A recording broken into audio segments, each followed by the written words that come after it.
Olá, pessoal! Vamos agora para mais uma aula do nosso Super-Heróis e Heroínas da Ciência. E o tema de hoje é Ecologia, uma introdução e um pouco mais sobre os níveis de organização. A gente fala muito de ecologia, mas ecologia não é só Save the Amazon, não é só Salve a Amazônia, do Greenpeace. A ecologia ela é uma parte da ciência, uma divisão da biologia que estuda a interação entre os seres vivos e desses com o ambiente. A interação com o ambiente inclui fatores não vivos, como a relação com o solo, com a água, troca de energia. E é um pouco dessa ciência que nós vamos falar hoje, essa ciência que está tão presente em muitas coisas na nossa vida.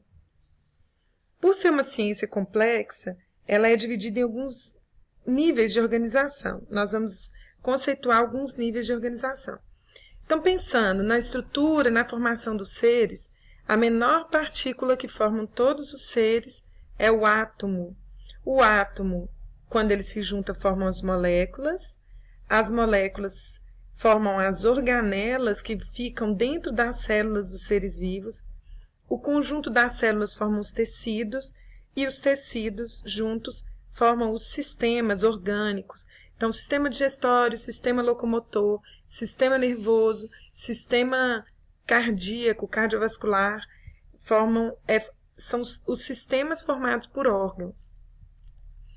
E o conjunto de todos os órgãos vão formar o organismo. Só que a ecologia, ela estuda esses níveis de organização posteriores aqui. Ele estuda a população. População é o conjunto de indivíduos da mesma espécie que habitam uma determinada região. Então, um conjunto de lobos-guarás, por exemplo, de um determinado local, é a população de lobos-guarás. A comunidade já envolve, além do lobo-guará, outros seres vivos que também habitam aquele ambiente, como plantas, cobras e todas as espécies de uma determinada região.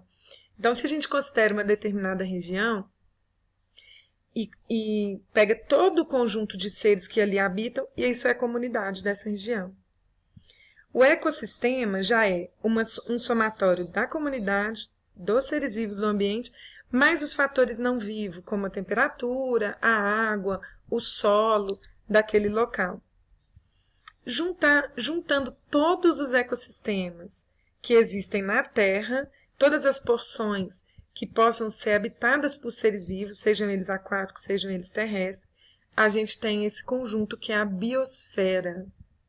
Importantíssimo da gente pensar na preservação dessa biosfera e dessa biodiversidade de seres vivos nos ambientes. Então, como um exemplo aqui, a população de girafas formam a comunidade tem, além das girafas, os outros seres vivos. No ecossistema, inclui ainda outros fatores não vivos e a biosfera.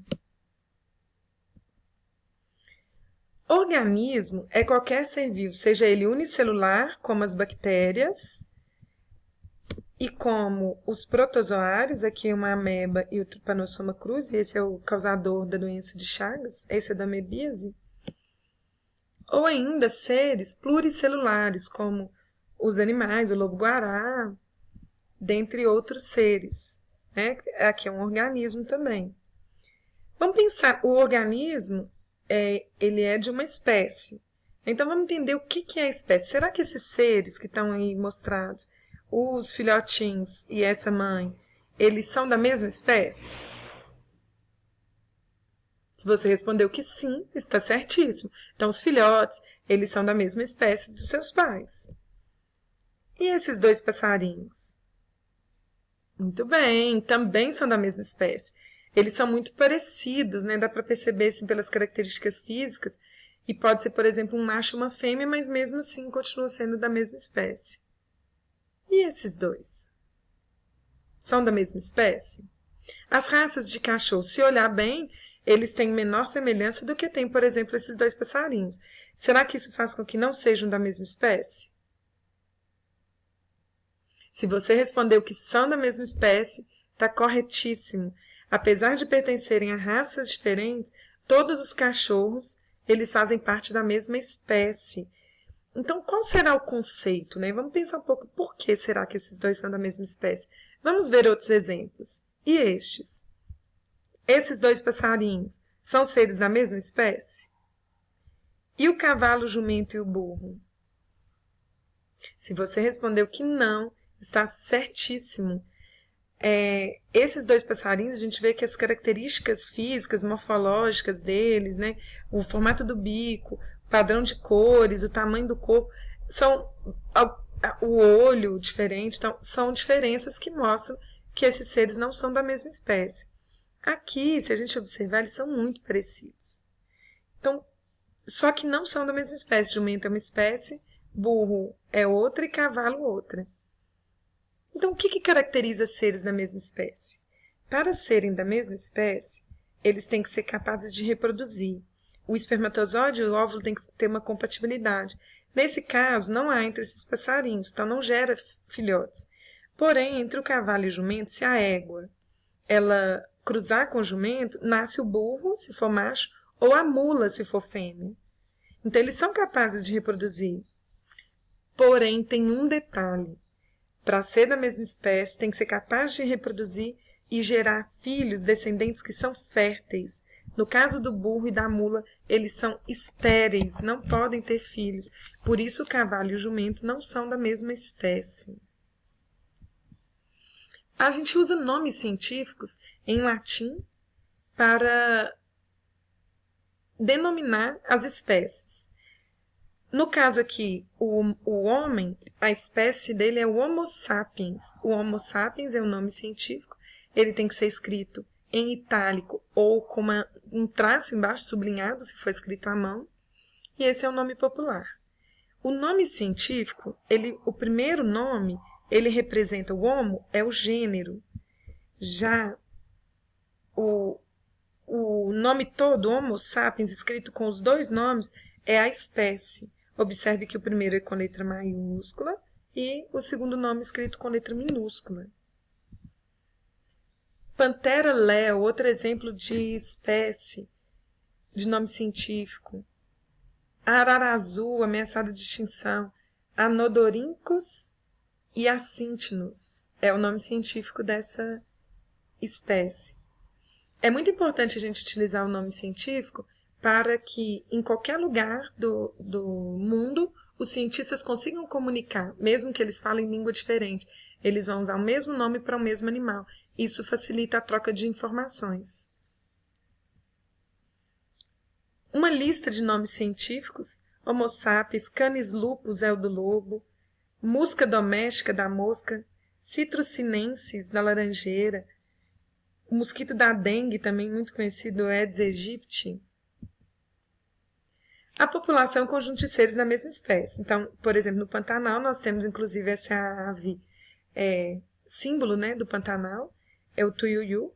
Todo o conjunto de tuiuius que habitam o Pantanal é a população de tuiuius. Assim como o lobo-guará, uma espécie ameaçada de extinção que vive no Cerrado, ele também é a população de lobo-guarás. O conjunto de lobos-guarás do Cerrado é uma população, forma uma população.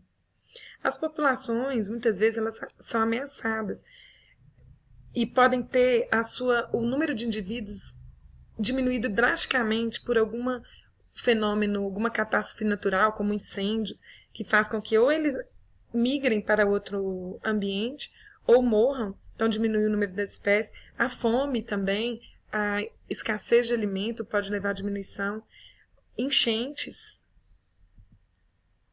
A comunidade, então, tem um organismo e um indivíduo só. A população é um conjunto de indivíduos do local e a comunidade é, além desses indivíduos, outros de outras espécies, como as árvores, os passarinhos, a grama. Um exemplo, na Chapada dos Veadeiros, nós temos esse pato-mergulhão ameaçado de extinção. Só há 200 exemplares dele no mundo e cerca de 70 se encontram nas Chapadas dos Veadeiros. Então, esses 70 indivíduos na Chapada dos Veadeiros formam uma população de pato-mergulhão.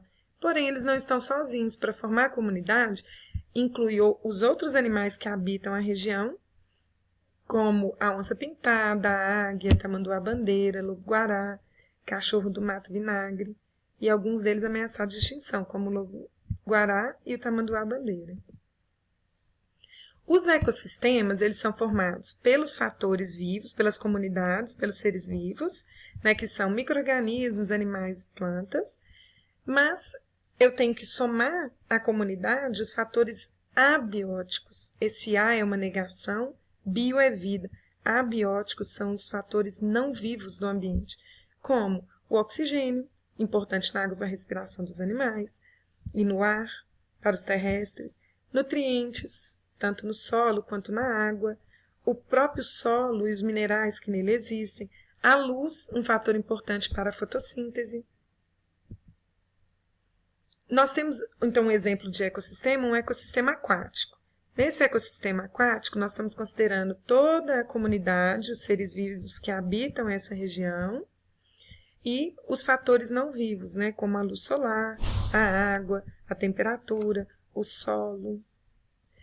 Dependendo da intensidade de luz que chega a cada parte, nós dividimos aí o ambiente aquático em regiões. A zona eufótica, que recebe mais luz, tem maior número de seres que fazem fotossíntese, como o fitoplâncton. O fitoplâncton são as algas e outros pequenos bactérias que fazem fotossíntese. Elas vivem nessa região mais iluminada. O plâncton tem também... O plâncton é qualquer seres pequenos, microscópicos, que não tem, que a água leva na correnteza.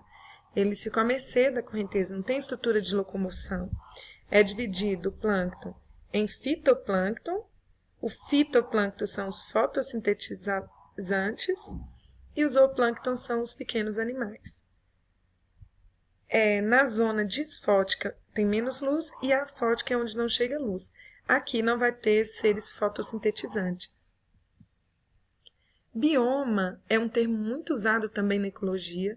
Não é sinônimo de ecossistema e não pode confundir. O bioma são as regiões, são grandes regiões que elas têm alguns padrões em comum em relação à vegetação, ao clima, ao tipo de solo, ao relevo.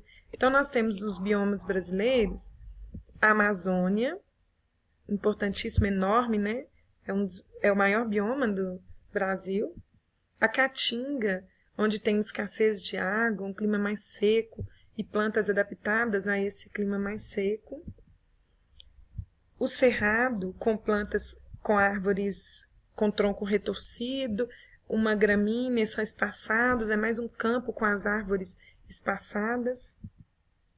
Os campos sulinos, Gramado, que são campos mesmo, né, no sul do Brasil.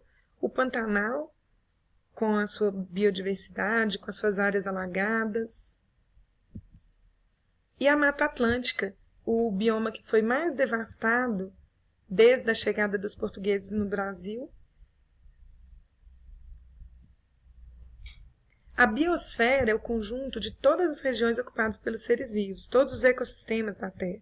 Então, ela inclui a atmosfera, que é a parte do ar aí, a litosfera, o solo e os seres que habitam essa litosfera, a hidrosfera, que é os ambientes e todos os ecossistemas aquáticos, um conjunto de tudo isso, a gente tem a biosfera. E precisamos pensar nessa biosfera para a conservação, para a preservação desses ecossistemas e desses ambientes. Um desafio da ecologia. Por que os nomes das espécies são escritos em latim ou em formas latinizadas? Um minutinho para você escrever, para pensar. Nós falamos sobre isso. E agora a resposta. Os nomes científicos são utilizados para unificar o modo como se nomeia uma determinada espécie e permitir que países que falam línguas diferentes possam trocar informações. O latim foi escolhido por ser considerado uma língua morta, ou seja, não possui falantes nativos. Então, por hoje é só, pessoal. Se você gostou, dê um like aqui, se inscreva no canal e não perca os próximos vídeos.